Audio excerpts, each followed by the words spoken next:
The early days of the Pacific War were dominated by the myth and reality of the Mitsubishi A6M-0. Sleek, agile, and seemingly invincible, the Zero was more than a machine. It was a symbol of Japanese aerial supremacy. Pilots who climbed into its cockpit felt as if they had wings of their own, capable of dancing above the clouds with unmatched grace. In the vast expanse of the Pacific, where carrier battles defined the fate of nations, the Zero reigned supreme. Its pilots were confident, almost arrogantly so, convinced that no opponent could match their speed, maneuverability, or deadly precision. Yet, across the ocean, American engineers and strategists were quietly crafting a response. They did not seek to mimic the Zero.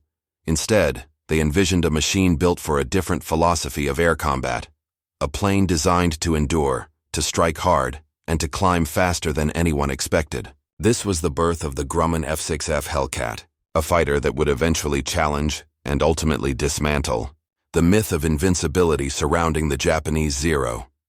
The Hellcat was not a graceful ballerina in the sky like the Zero.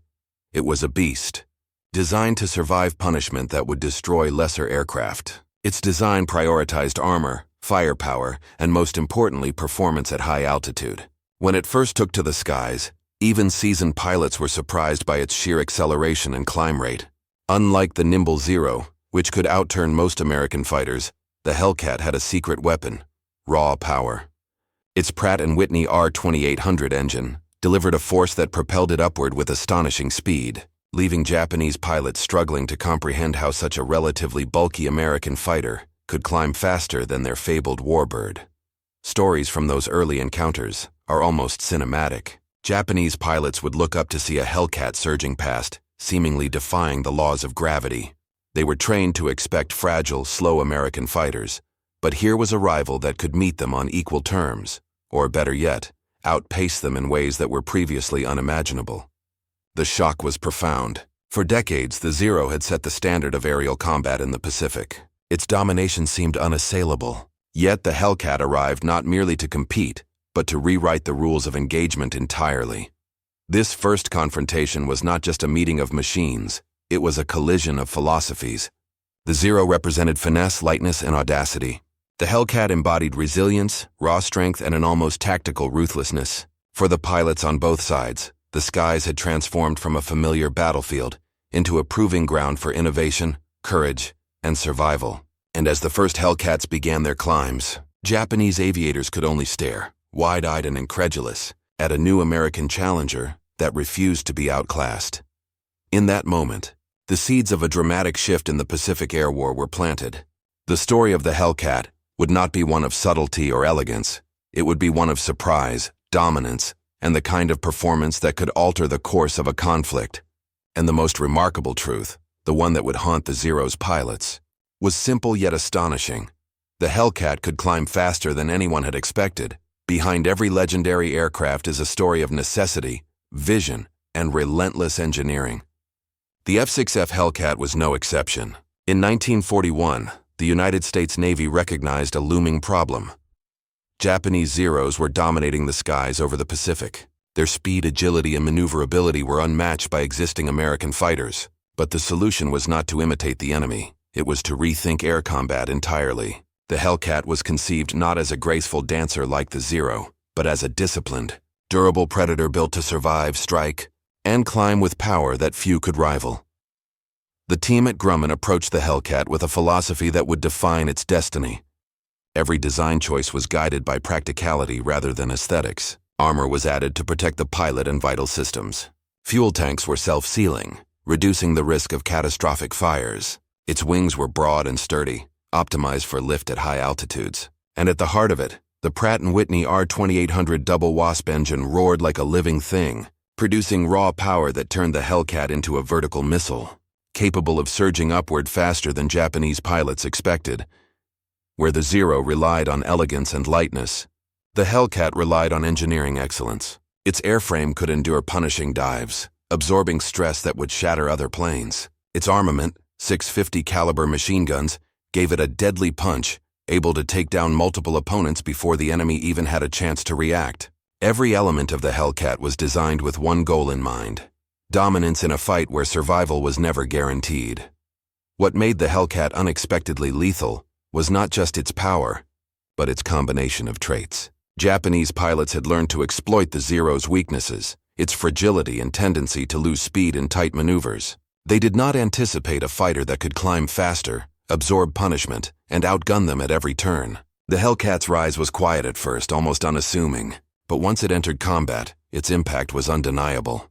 It was a plane that could force the enemy into mistakes, punish overconfidence, and transform the psychology of air battles. This was more than a machine.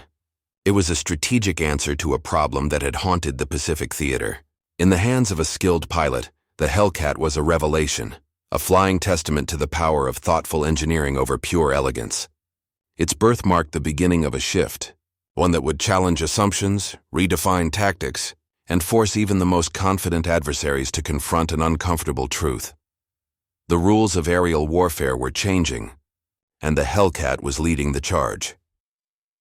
In the early months of the Pacific War, Japanese pilots were masters of the skies.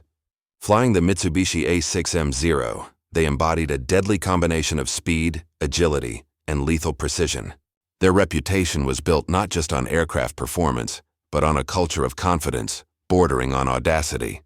Many pilots believed that the Zero was unmatched, that no American plane could outclimb, outturn, or outgun them. The skies over the Pacific became their domain, a place where skill reinforced arrogance, and each successful engagement further cemented the myth of invincibility. This confidence was not unfounded. The Zero was a marvel of engineering, a fighter that could perform maneuvers that left American pilots reeling.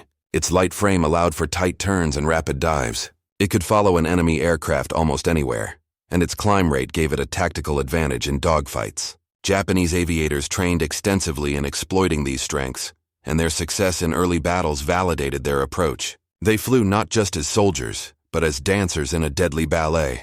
Each movement calculated, each maneuver an assertion of dominance. Yet, in every story of overconfidence, there is a moment when reality refuses to conform to expectation. The first encounters with the F-6F Hellcat introduced such a moment. To the Japanese pilots, the Hellcat appeared cumbersome, heavy, and slow, a lumbering adversary they assumed they could outmaneuver with ease. Their training had taught them that speed alone would not defeat a skilled pilot. Agility, timing, and tactical cunning were paramount. Yet the Hellcat was not a typical American fighter. It defied assumptions, challenging the very principles these pilots had relied upon for years. Reports from the skies describe moments of disbelief. Pilots would climb with confidence, expecting to reach the apex of an engagement before any enemy could challenge them. Then, like a bolt from nowhere, the Hellcat would surge past, ascending faster than the Zero could manage. Maneuvers that once guaranteed safety were no longer sufficient. The Japanese found themselves in a race against a machine that combined raw power, resilience, and firepower in ways they had never seen. This collision of expectation and reality marked a turning point in aerial warfare over the Pacific. The myth of the Zero was humanized, exposed to the brutal truth that no single machine, no matter how graceful, could guarantee victory. Overconfidence, once a source of pride, became a liability. Pilots began to realize that the skies were no longer a predictable stage where skill alone ruled. In its place, a new dynamic emerged, a test of adaptability, strategy, and survival against an opponent who refused to conform to familiar patterns. For the Japanese pilots, the lesson was both immediate and chilling. Excellence without humility can be a dangerous illusion, and for the Hellcat, this overconfidence would be the key vulnerability it exploited, turning the tides of battles that once seemed preordained. In the Pacific theater, the heavens themselves had begun to favor those who could see beyond assumptions, and the Hellcat had arrived to challenge every certainty in its path. The first encounters between the Hellcat and the Zero were moments that would echo across the Pacific theater, not for the number of planes lost, but for the shock they delivered. Japanese pilots, accustomed to being the unrivaled rulers of the skies, approached these early dogfights with the confidence of champions. They expected to climb, outturn, and outmaneuver their opponents with ease. What they did not expect was to confront a machine that seemed almost to rewrite the rules of aerial combat. Reports from those early skirmishes are striking in their uniform astonishment. Zeros would engage Hellcats as they would any other American fighter, relying on their legendary climb rates, nimble turns, and the assumption that their opponent could not sustain a high-speed ascent. Yet the Hellcat responded in ways that defied these expectations. With a sudden surge, it would rocket skyward, outclimbing the Zero with a speed that seemed impossible for a plane of its size. Pilots who had trained for years to master dogfighting found themselves struggling simply to keep up. The contrast between expectation and reality was stark. Pride, honed through countless victories, collided with disbelief. The Zero's pilots were forced to reassess everything they thought they knew about American aircraft. Maneuvers that once guaranteed advantage no longer worked. The once predictable patterns of combat were disrupted by the Hellcat's combination of raw power, high-altitude performance, and resilience. For the Japanese aviators, what had been routine became a harrowing test of adaptation and survival. Eyewitness accounts described the visceral reaction to the Hellcat's climb. The sudden realization that a heavier, seemingly slower plane could dominate the vertical space with such ease. Some pilots admitted to feeling as if the laws of physics had been bent as the Hellcat seemed to leap from the clouds, turning the tables on those who had once felt untouchable. It was not just a matter of mechanical performance, it was a psychological blow, shaking the confidence of pilots who had been the masters of aerial warfare. These first sightings set the tone for the Hellcat's reputation in the Pacific. It was no longer merely an American fighter. It became a symbol of ingenuity, resilience, and the unexpected. The lesson was clear. Assumptions based on past experience could be deadly, and overconfidence in the face of innovation was a vulnerability the Hellcat exploited with devastating efficiency. In the vast blue expanses of the Pacific, pride met disbelief, and the Hellcat emerged as the harbinger of a new era in aerial combat. The Hellcat's astonishing ability to outclimb the Zero was not magic, it was physics. Meticulously applied through engineering ingenuity, to the untrained eye, the Hellcat might have seemed too large, too heavy, too cumbersome to challenge the nimble Zero. Yet, every component of its design was purpose-built to exploit the fundamental principles of flight, giving it an edge that would surprise even the most seasoned Japanese pilots. At the heart of the Hellcat was its Pratt & Whitney R2800 double wasp radial engine, a mechanical powerhouse delivering nearly 2,000 horsepower. This was not merely raw power, it was power harnessed intelligently. The engine's torque, combined with carefully calibrated propellers, allowed the Hellcat to generate extraordinary lift during vertical climbs. While the Zero relied on lightweight design to achieve agility, it lacked the engine strength to sustain prolonged high-altitude ascents. In contrast, the Hellcat's heavier frame, once thought to be a disadvantage, became an asset. It created stability, allowed the aircraft to maintain momentum, and enabled pilots to pull out of dives or climbs without risking structural failure.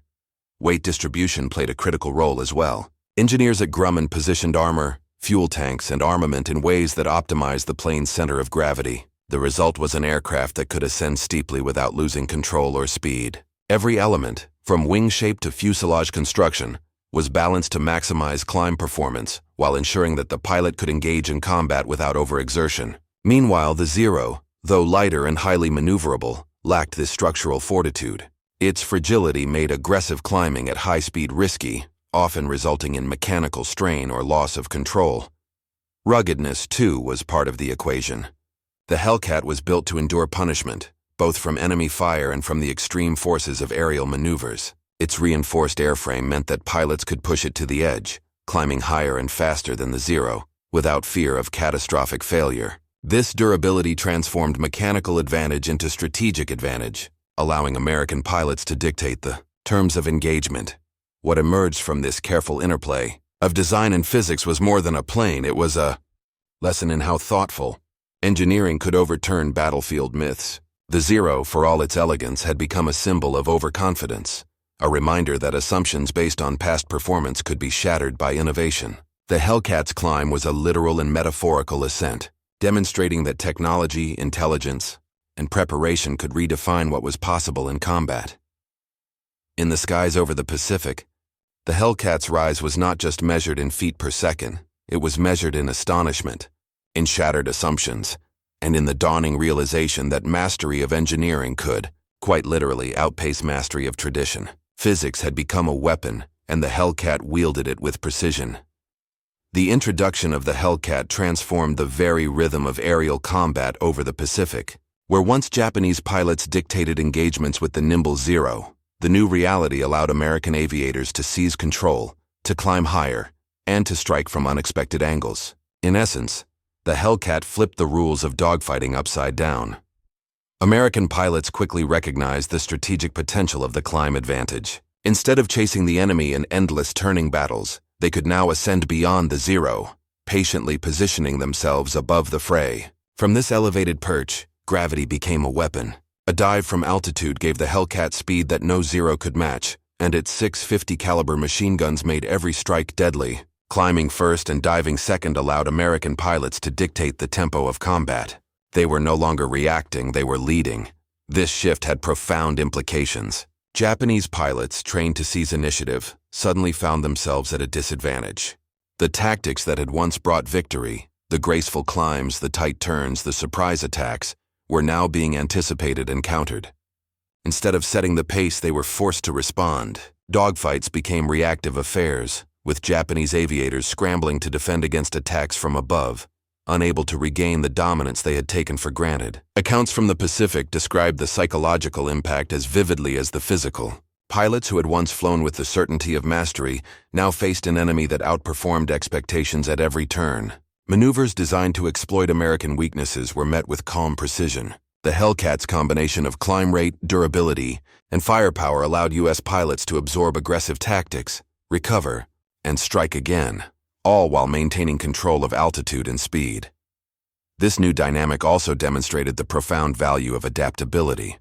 Japanese pilots, skilled and disciplined as they were, struggled to reconcile their assumptions with the reality of the Hellcat's capabilities. Their strategies, once proactive, were forced into a defensive posture. The very skill that had made them elite now became insufficient without the ability to anticipate the extraordinary. By turning dogfights into a vertical chess match, the Hellcat allowed American pilots to exploit physics as a strategic tool. Altitude became a form of dominance, energy management a weapon, and patience a critical skill. What had been a predictable dance in the sky transformed into a contest of ingenuity, preparation, and timing. The old masters of the air, so confident in their supremacy, were being outsmarted not by cunning alone, but by a machine whose design allowed its pilots to control the fight from the very start. In the end, the Hellcat did more than outclimb the Zero.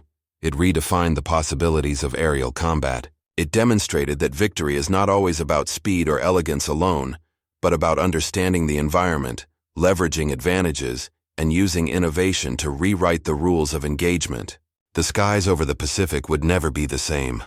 War at its most intense is experienced not on maps or charts, but in the split-second decisions made hundreds of feet above the ocean. For pilots on both sides of the Pacific, the arrival of the Hellcat turned the skies into a theater of astonishment, fear, and courage. In the cockpit, every climb, dive, and turn was a delicate negotiation between human skill and the capabilities of the machine beneath them. American pilots describe the first time they realized the Hellcat could outclimb the Zero as almost surreal. Lieutenant Commander David McCampbell, one of the Navy's top aces, recounted moments when he would surge above the enemy, the clouds parting as his aircraft shot upward like a guided arrow. In those climbs, the world seemed to slow. Every maneuver became a calculation of physics, speed, and opportunity. The thrill was undeniable, but so was the tension. One wrong move could spell disaster, yet the Hellcat's strength offered a rare measure of confidence, a machine that could carry its pilot farther, faster, and higher than previously imaginable. On the other side, Japanese pilots experienced something very different: disbelief and disorientation. Lieutenant Saburo Sakai, already a celebrated ace, spoke of encountering the Hellcat for the first time with a mixture of awe and alarm. The familiar patterns of dogfighting, climbing above, banking sharply, cutting in for a strike, were no longer reliable. He found himself scrambling to react to a plane that defied his expectations, climbing past him with a speed that challenged everything he had learned. Fear mingled with respect, a recognition that the enemy's mechanical ingenuity could level the playing field in ways that human skill alone could not counter. These accounts reveal more than just technical surprise. They illuminate the human experience at the heart of aerial combat. Courage was not the absence of fear, but the ability to act decisively when the rules of engagement had been rewritten. For American pilots, the Hellcat became an extension of their instincts, amplifying skill into dominance. For Japanese pilots, it was a humbling reminder that mastery could be challenged by innovation, and that survival required constant adaptation. In those high-speed climbs, humanity met ingenuity. Each pilot gripping controls, scanning the horizon, calculating every move, embodied a timeless truth. Technology and courage are inseparable in moments of life and death. The Hellcat was more than a plane. It was a partner, a challenge, and a force that tested the limits of human daring. And in the split seconds of every engagement, the stories from the cockpit captured the profound intersection of fear, respect, and the relentless pursuit of victory. In warfare, the unseen can be just as decisive as the visible. The Hellcat's climb was not merely a technical feat.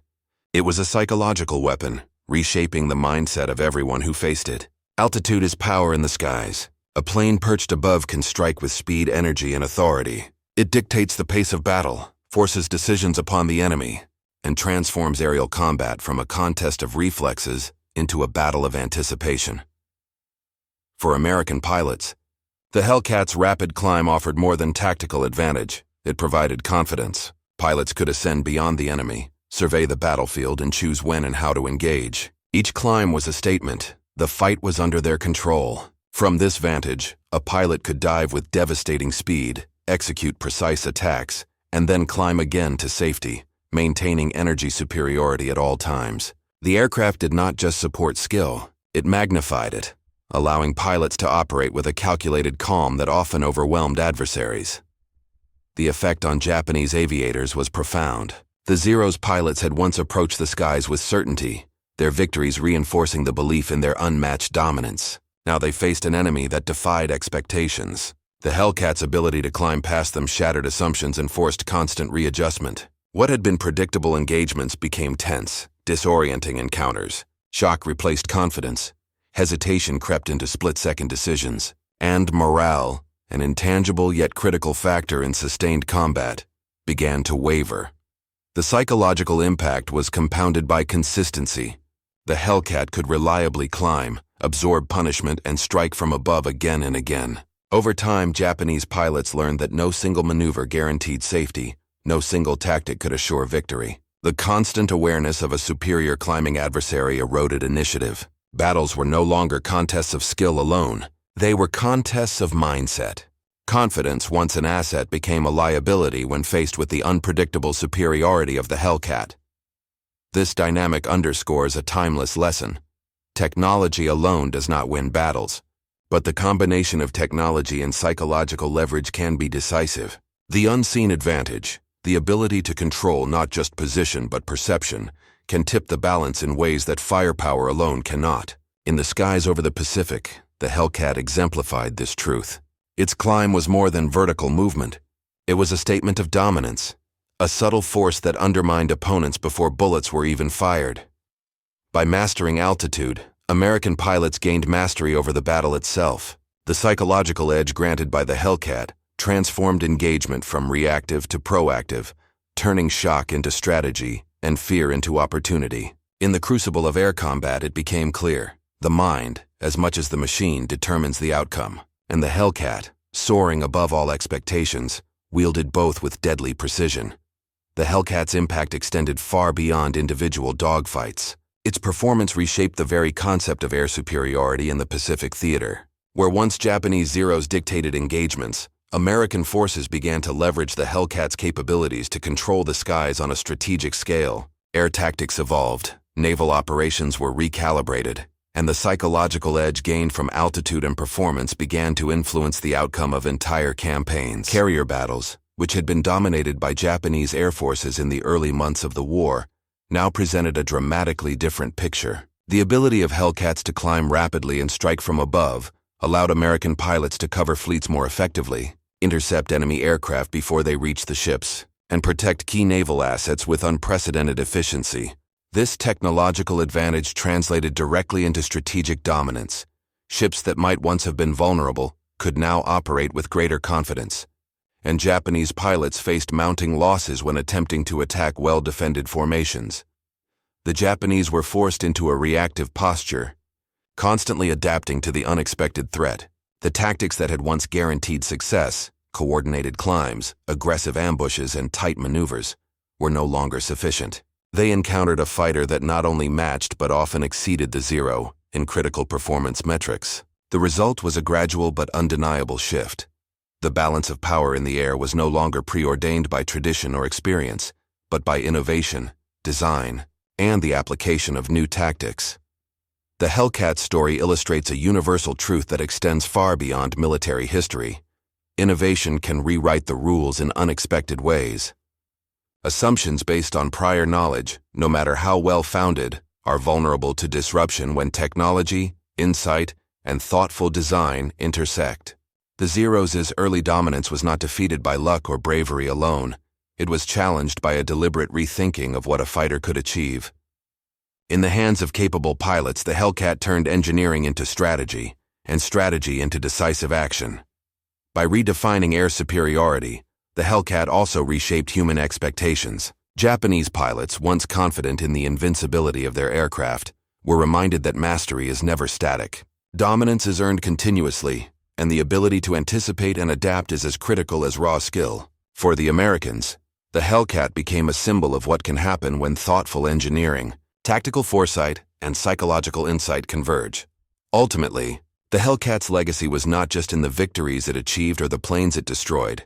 It was in how it altered the very perception of what was possible in the skies. It reminded the world that innovation is a force multiplier, capable of challenging myths, shifting power, and transforming entire theaters of conflict. In every climb, dive, and engagement, the Hellcat proved that the future belongs to those who anticipate, adapt, and redefine the rules before anyone else even realizes they exist. Decades after the final battles of the Pacific War, the Hellcat remains a symbol of innovation, resilience, and the transformative power of thoughtful engineering. Its remarkable climb rate, once a source of disbelief for Japanese pilots, was more than a technical achievement. It became a statement about the intersection of human ingenuity and strategic foresight, a machine capable of rewriting the rules of engagement and reshaping the very nature of aerial combat.